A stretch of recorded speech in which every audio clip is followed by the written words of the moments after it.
Hello friends, எல்லாருக்கும் வணக்கம். இன்றைக்கி வீடியோவில் என்ன பார்க்க போகிறோம் அப்படின்னு சொல்லி பார்த்தீங்கன்னா, லிவிங் ரூம் டூர் தாங்க நான் உங்களுக்கு காட்ட போகிறேன்.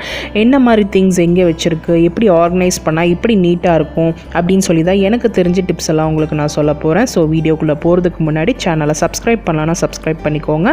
இப்போ எப்படி இருக்குது ஓவராலாக அப்படின்னு சொல்லிட்டு நீங்கள் பாருங்கள்.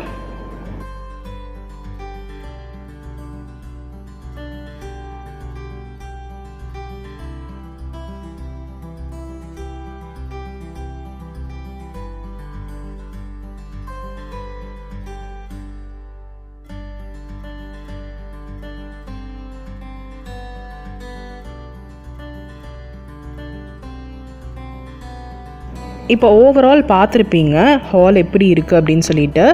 நாங்கள் டைல்ஸ் போர்டில் உடன் ஃப்ளோரிங் பண்ணியிருக்கோங்க. ஏன்னா இப்போ குழந்தைங்க கீழே உட்காந்து விளையாடுறதுக்கு ரொம்ப ஈஸியாக இருக்கும், க்ளீன் பண்ணுறதுக்கு ரொம்ப ஈஸியாக இருக்குங்க. ஈஸியாக மேனேஜ் பண்ணிடலாம். உங்களுக்கு இந்த உடன் ஃப்ளோரிங்கை பற்றி உங்களுக்கு தனியாக ஏதாவது வீடியோ வேணும்னா சொல்லுங்கள், நான் போஸ்ட் பண்ணுறேன். அப்புறம் பார்த்திங்கன்னா இந்த மாதிரி டிவி யூனிட்டில் ஐடல் கலெக்ஷன்ஸ் ஃபுல்லுமே ஒரு பார்ட்டில் வச்சுருக்குங்க. ஏற்கனவே ஐடல் கலெக்ஷன் வீடியோஸில் பார்த்தீங்கன்னா எந்த மாதிரி எங்கே வாங்கினதுன்ற முதல் கொண்டு உங்களுக்கு நான் இங்கே காட்டியிருப்பேன். இப்போ அதுக்கு கிட்டேயே பார்த்திங்கன்னா ஒரு பெரிய குத்து விளக்கு ஒன்று இருக்குது. இது வந்து பார்த்திங்கன்னா சந்திரன் ஸ்டீல்ஸில் வாங்கினதுங்க. நியர்லி இது வாங்கி 3-4 இயர்ஸ்க்கு மேலே ஆச்சு. இது வந்து ஒரு ஷோ பீஸ் மாதிரி தான் வச்சுருக்கு. இது அந்த விளக்கு பருத்தி வைக்கிறதெல்லாம் கிடையாது. நல்லா க்ளீன் பண்ணி எப்போவுமே டெய்லி டஸ்டிங் பண்ணி இந்த மாதிரி க்ளீனாக வச்சுப்போம். இதில் எந்த ஒரு விளக்கு பருத்துறதோ அதெல்லாம் எதுவுமே கிடையாது, ஷோ பீஸ் மாதிரி தான். அப்புறம் டிவி யூனிட்டில் பார்த்திங்கன்னா இந்த சைட்ஸ்லாம் இந்த எனாமல் கிளாஸ் வச்சுருக்கு. டிரான்ஸ்பரண்ட் கிடையாது, இந்த மாதிரி எனாமல் கோட்டிங் கொடுத்து ரொம்ப நல்லா நீட்டாக இருக்குங்க. பார்க்குறதுக்கே வந்து ரொம்ப நல்லாயிருக்கும். இப்போ டிவி யூனிட்டில் அந்த மாதிரியெல்லாம் இடத்துல வந்து நிறைய ஸ்பேஸ் இருக்குது அப்படின்னா நிறைய பொருள் போட்டு அடைக்க வேண்டாம். ஓப்பன் ஸ்பேஸில் இப்போ நமக்கு ஷெல்ஃப் மாதிரி இருக்குது, அதை க்ளோஸ் பண்ணிக்கிற மாதிரி இருக்குது அப்படின்னா நம்ம திங்ஸ் வைக்கலாம். ஓப்பன் ஸ்பேஸில் வந்து நிறைய பொருள் வச்சிங்கன்னா கண்டிப்பாக டஸ்ட் அதிகமாக வருங்க. சீக்கிரம் போய் டஸ்ட் உள்ளே போய்க்கும். அதை நம்ம தான் வந்து ரொம்ப கஷ்டமாக இருக்கும் க்ளீன் பண்ணுறதுக்கு. முடிஞ்ச அளவுக்கு ஓப்பன் ஸ்பேஸில் எதுவுமே வைக்க வேணாம். உங்களுக்கு இந்த மாதிரி க்ளோஸ்டு டைப்பில் ஏதாவது டோர் மாதிரி இருக்குது அப்படின்னா நீங்கள் உள்ளே வச்சு க்ளோஸ் பண்ணிட்டீங்கன்னா டஸ்ட்டு உள்ளே போகிறது கொஞ்சம் கம்மியாக இருக்கும். ஆனால் அங்கேயும் கண்டிப்பாக டஸ்ட் வருங்க. இப்போ பார்த்தீங்கன்னா இந்த மாதிரி show pieces like Idol collections எல்லாமே வந்து கீழே வந்து கிளாஸ் கொடுத்து நாங்கள் மேலே ஃபுல்லுமே இந்த மாதிரி ஐடல் கலெக்ஷன் பிராஸ் ஐடல் கலெக்ஷன்ஸ் வச்சுருக்கோம். இது பார்த்திங்கன்னா கண்டிப்பாக டஸ்ட் பண்ணிகிட்டே தான் இருக்கணும் வீக்லி ஒன்ஸ். ஏன்னா சீக்கிரம் தூசு படிஞ்சுக்கும். அதனால எடுப்பாக தெரியறதுக்கு வேண்டி கீழே வந்து கண்ணாடி கொடுத்து வச்சனால அதனால மேலே வந்து வைக்கும் போதே வந்து ரொம்ப அழகாக தெரியும். இந்த ரேக் ஃபுல்லுமே வந்து ஐடல் கலெக்ஷன்ஸ் தான் இருக்கும். பிராஸில் எந்த மாதிரி கலெக்ஷன்ஸ் இருக்குன்ட்டு ஒரு வீடியோ உங்களுக்கு முதல்ல போஸ்ட் பண்ணியிருக்கேன். இல்லை மறுபடியும் வேணும்னாலும் சொல்லுங்கள், நான் டீட்டெயில்டாக இதை பற்றி வீடியோ போஸ்ட் பண்ணுறேன். இப்போ என்ன மாதிரி கலெக்ஷன்ஸ் வச்சுருக்கேன்னு பாருங்கள்.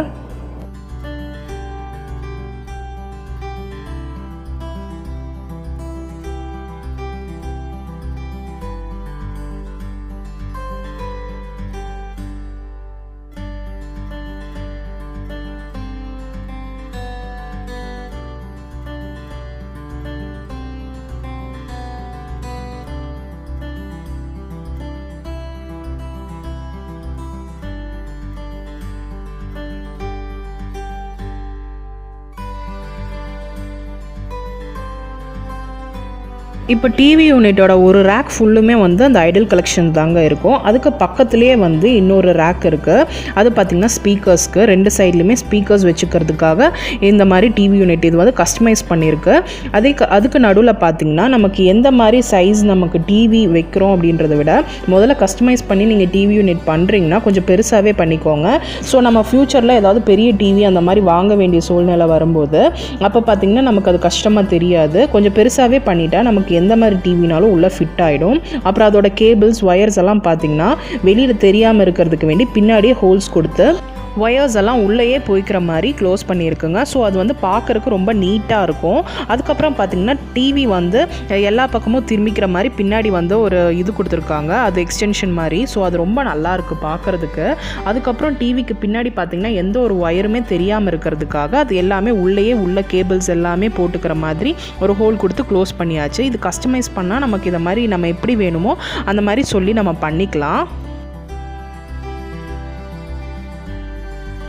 டிவி யூனிட்டில் வந்து ஜாஸ்தி மேலே எதுவும் இருக்காதுங்க, ஒரே ஒரு ஃபிஷ் மட்டும் வச்சுருப்போம் ஷோ பீஸ்க்காக, அவ்வளோதான். அப்புறம் கீழே வந்து நிறைய ட்ராயர்ஸ் ரேக் கொடுத்துருக்கோம், ஏதாவது திங்ஸ் வச்சுக்கிறதுக்காக, முக்கியமான திங்ஸ் இல்லைன்னா டெய்லி யூஸ் பண்ணிக்கிற திங்ஸ், டாய்ஸ் அதெல்லாம் ஸ்டோர் பண்ணிக்கிறதுக்காக கீழே நிறைய ரேக்ஸ் கொடுத்துருக்கு, ட்ராயரோட வித் என்ன டோரோட கொடுத்துருக்கு, க்ளோஸ் பண்ணிக்கிற மாதிரி, லாக் இல்லாமல் கொடுத்துருக்கு. இப்போ பார்த்தீங்கன்னா அதில் டிவிக்கு கீழேயே பார்த்தீங்கன்னா கேபிள்ஸ் எல்லாம் வருது, உங்களுக்கு தெரியும், இப்படி தான் கீழே வருங்க. ஸோ நமக்கு வெளியில் எதுவுமே தெரியாது. அதிலே பார்த்தீங்கன்னா ப்ளூரே அட்டாச் ஆகிருக்கும். அப்புறம் வந்து அதுக்கு கீழே ஷெல்ஃபில் வந்து டிஷ் இருக்கும். அதுக்கப்புறம் பார்த்திங்கன்னா ப்ளே ஸ்டேஷன், இந்த மாதிரி கிட்ஸுக்கு தேவையான திங்ஸ் எல்லாமே, விளாட்ற திங்ஸ் எல்லாமே இந்த கீழே அப்படியே இருக்குங்க. இந்த வந்து டிவிடி பிளேயர்ஸ், அப்புறம் ப்ளூரே, ப்ளே ஸ்டேஷன்ஸ் அதெல்லாம் வைக்கிறோம் அப்படின்னா ஏதாவது ஒரு கீழே ஸ்டாண்டு மாதிரி வச்சுட்டானா அது டஸ்ட்டு படாமல் அப்படியே இருக்கும். நம்ம ஐடல் கலெக்ஷன் பார்த்த ஷெல்ஃப் மாதிரியே தான் ரைட் சைடில் இன்னொரு ஷெல்ஃப் இருக்கும். அதில் ஃபுல்லு பார்த்திங்கன்னா ரேண்டமாக வந்து எல்லா திங்ஸுமே மேக்ஸிமம் அதில் லக்ஷனா திங்ஸ் தான் இருக்கும். அப்புறம் குட்டி குட்டி ஷோ பீசஸ், அங்கே எங்கே டூர் போனப்போ வாங்கின திங்ஸ் அதெல்லாமே உள்ளே இருக்குங்க. அதெல்லாம் பாருங்கள், மேக்ஸிமம் இதில் லக்ஷனா ஃபோட்டோஸ், அவளோட டாய்ஸ் அதுதான் இருக்கும் ஃபுல்லுமே.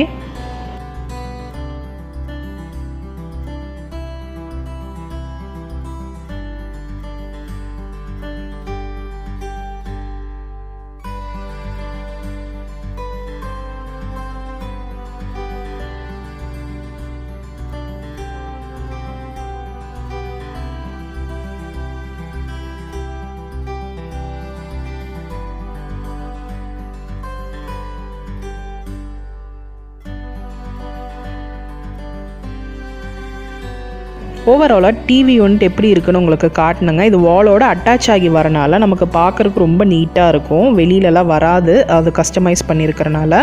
இப்போ பார்த்திங்கன்னா விண்டோஸ்க்கு கர்டன்ஸ் எல்லாம் பார்த்திங்கன்னா நம்ம எப்படி ஃபர்னிச்சர் வச்சுருக்கோம் இல்லை வால் பெயிண்ட் எப்படி பண்ணியிருக்கோம் அதுக்கு தகுந்த மாதிரி நீங்கள் கர்டன்ஸ் சூஸ் பண்ணிக்கிட்டிங்கன்னா பார்க்குறதுக்கு ரொம்ப ரொம்ப அழகாக இருக்கும். அதே மாதிரி ரொம்ப பிரைட் கலர்ஸ், இந்த ரெட், ஆரஞ்சு அந்த மாதிரி போகாமல் நம்ம ஃப்ளோரிங்க்கு அப்புறம் நம்ம வால் பெயிண்ட்டுக்கு தகுந்த மாதிரி நம்ம எப்போவுமே கர்டன்ஸ் சூஸ் பண்ணிக்கிட்டோன்னா அந்த என்விரான்மெண்ட்டே நமக்கு சேஞ்ச் ஆகி காட்டும்.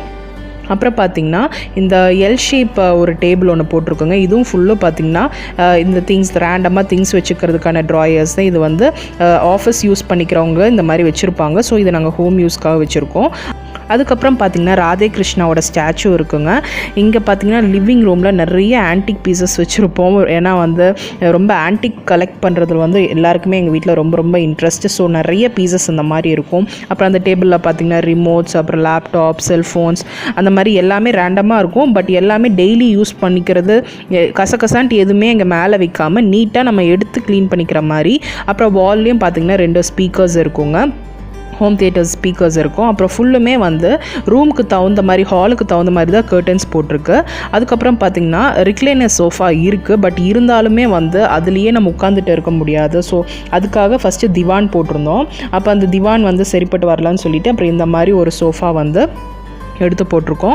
இது பார்த்திங்கன்னா ரொம்ப நல்லாயிருக்கு. நார்மலாக நமக்கு எப்போவுமே உட்கார்றதுக்குன்னு பார்த்திங்கன்னா இந்த மாதிரி சோஃபாஸ் தான் நல்லாயிருக்கும். ரிக்ளைனர்ஸ் அதெல்லாம் பார்த்திங்கன்னா நம்ம எப்போவாவது சாஞ்சு உட்காரணும்னு நினச்சா அதில் போய் உட்காரலாம். பட் எப்போவுமே ப்ரிஃபர் பண்ணுறது இந்த மாதிரி சோஃபாஸ் தாங்க, ரொம்ப நல்லாயிருக்கு. அப்புறம் பார்த்திங்கன்னா ஏற்கனவே சொன்ன மாதிரி நிறைய வந்து ஆன்டிக் பீசஸ் இருக்கும். அதில் இதுவும் ஒன்று பழைய காலத்து ஃபோன், ரொம்ப ரொம்ப நல்லா இருக்குது பார்க்குறதுக்கே. ஒரு நல்ல ஷோ பீஸ் இதெல்லாமே. இது பார்த்திங்கன்னா எந்த ஒரு கனெக்ஷனும் கிடையாது, சும்மா இது ஒரு ஷோ பீஸ் மாதிரி தான் இருக்குது. அப்புறம் பார்த்திங்கன்னா அதே ரிக்ளைனர் சோஃபா, சிங்கிள் சோஃபாக்கு கிட்ட பார்த்திங்கன்னா ஒரு கிராமஃபோன் ஒன்று இருக்கும், ரொம்ப நல்லாயிருக்கும். அதோட குட்டி வேர்ஷனும் நான் உங்களுக்கு அந்த லக்ஷனா ஷெல்ஃப் இருக்கிற இடத்துல காட்டியிருப்பேன், குட்டியாக ஒன்று இருக்கும். இது வந்து ரொம்ப பெருசுங்க. அதுக்கு பின்னாடியே வந்து இந்த ஒய்ஃபை கனெக்ஷன்லாம் கொடுக்குறோம் அப்படி ஹாலில் இருக்கா அப்படின்னா அதை மறைவாக எங்கேயாவது வச்சுருங்க. இந்த கை கட்டுற மாதிரி இல்லை கீழே விழுகிற மாதிரி இடத்துலலாம் வைக்காமல் கொஞ்சம் உயரமாக, கொஞ்சம் அதாவது நமக்கு எந்த இடத்துல வச்சு ஆப்டாக இருக்குமோ அதை கொஞ்சம் உயரமாக வச்சுட்டானா கரெக்டாக இருக்கும். அதுக்கு அப்புறம் இந்த மாதிரி திங்ஸ் ஏதாவது நம்ம ஆன்டிக் பீசஸ், ஏதாவது ஷோ பீசஸ் வைக்கிறோம் அப்படின்னா ஏதாவது டேபிள் வச்சு வச்சிங்கன்னா அதோட அச்சு வந்து கீழே படாமல் இருக்கும். ஸோ நமக்கு க்ளீன் பண்ணுறதுக்கு ரொம்ப நல்லாயிருக்கும். அப்புறம் பார்த்திங்கன்னா இதுதான் ஓவராலாக வந்து லிவிங் ரூம் வந்து இப்படி தான் டிசைன் பண்ணியிருக்கு அண்ட் இப்படி தான் ஆர்கனைஸும் பண்ணியிருக்குங்க. எப்போவுமே இதே மாதிரி ஆர்கனைஸ்டாக இருக்குமா அப்படின்னா கிடையாது. அதே மாதிரி ஃபர்னிச்சர்ஸும் எப்போவுமே இதே மாதிரி இதே இடத்துல இருக்குமானா கிடையாதுங்க. எப்போவுமே நம்ம வந்து ஃபர்னிச்சர்ஸ் வந்து இடம் மாற்றி வச்சுக்கிறது நல்லது. ஏன்னா அப்போ தான் வந்து கீழே அந்த அச்சு விழுகாமல் இருக்கும். அப்புறம் ஒரு டீஃபாய் எப்போவுமே சோஃபாக்கு கிட்டே இருக்குங்க. அது மேலே ஏதாவது ஒரு ஷோ பீஸ் வந்து இருந்துகிட்டே இருக்கும் மாற்றி மாற்றி. அப்புறம் சேர்ஸும் வந்து ரேண்டமாக அந்த கலருக்கு தகுந்த மாதிரி, ஃப்ளோரிங்க்கு தகுந்த மாதிரி கலர், அந்த கலர்லேயே வந்து 2 சேர்ஸ் இருக்குங்க சாயற மாதிரி. ஸோ இதுதான் வந்து ரேண்டமாக இருக்கிற திங்ஸ் லிவிங் ரூமில். அப்புறம் பார்த்திங்கன்னா நிறைய கசகசன்னு எப்போவுமே திங்ஸ் வைக்காதீங்க லிவிங் ரூமில். இருக்கிற திங்ஸை வந்து நீட்டாக அரேஞ்ச் பண்ணி வச்சிட்டிங்கனாவே டஸ்டிங் பண்ணுறதுக்கு ரொம்ப ஈஸியாக இருக்கும், டஸ்ட்டும் ரொம்ப கம்மியாக வரும். இந்த டிப்ஸ், நான் சொன்ன டிப்ஸ் அப்புறம் காமிச்ச திங்ஸ் நிறைய பேருக்கு யூஸ்ஃபுல்லாக இருக்கும்னு நினைக்கிறேன். இந்த வீடியோ பிடிச்சிருந்ததுன்னா ஒரு லைக் கொடுங்க, உங்கள் ஃப்ரெண்ட்ஸோட ஷேர் பண்ணுங்கள் இந்த வீடியோவை. நெக்ஸ்ட் ஒரு இன்ட்ரெஸ்டிங் வீடியோவில் நான் உங்களை பார்க்குறேன். சப்ஸ்கிரைப் பண்ணாதவங்க சப்ஸ்கிரைப் பண்ணிக்கோங்க. And thanks for watching.